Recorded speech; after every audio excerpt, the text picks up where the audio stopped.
महाराष्ट्र क्रांती news, आवाज सर्वसामान्यांचा।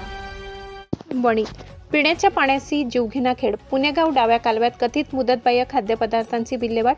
6 ऑगस्टची घटना, 18 ऑगस्टला पत्रव्यवहार, 23 ऑगस्टपर्यंत कारवाई शून्य।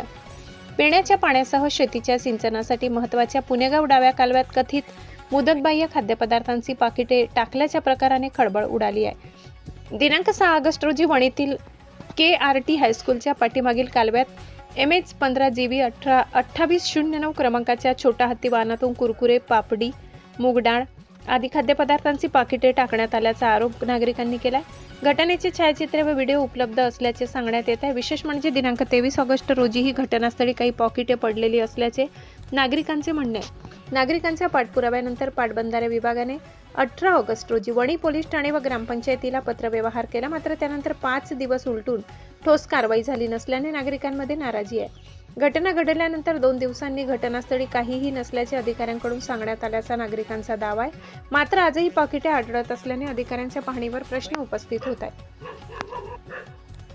या प्रकरणातील MH15GB 2809 क्रमांकाच्या वाहनाच्या आधारे मालक व चालकाचा शोध घेऊन खाद्यपदार्थाचा स्रोत, वितरक अथवा संबंधित एजन्सीची चौकशी करणे आवश्यक आहे। खाद्यपदार्थ खरोखरच मुदतबाह्य होते का, त्यांची विल्हेवाट जलस्रोतामध्ये का लावण्यात आली याचाही तपास होणे गरजेचे आहे।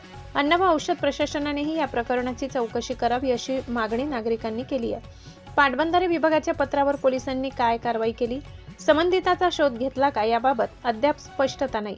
पिण्याच्या पाण्याशी संबंधित जलस्रोताच्या सुरक्षेबाबत प्रशासनाने चालढकल न करता तातडीने पंचनामा करून पॉकेटे जप्त करावी, पाण्याचे नमुने तपासणीसाठी पाठवावे आणि दोषी आढळल्यास कठोर कारवाई करावी अशी मागणी अनिल गांगुर्डे वणी यांनी केली। महाराष्ट्र क्रांती न्यूज साठी प्रतिनिधी सागर मोर, वणी, दिंडोरी।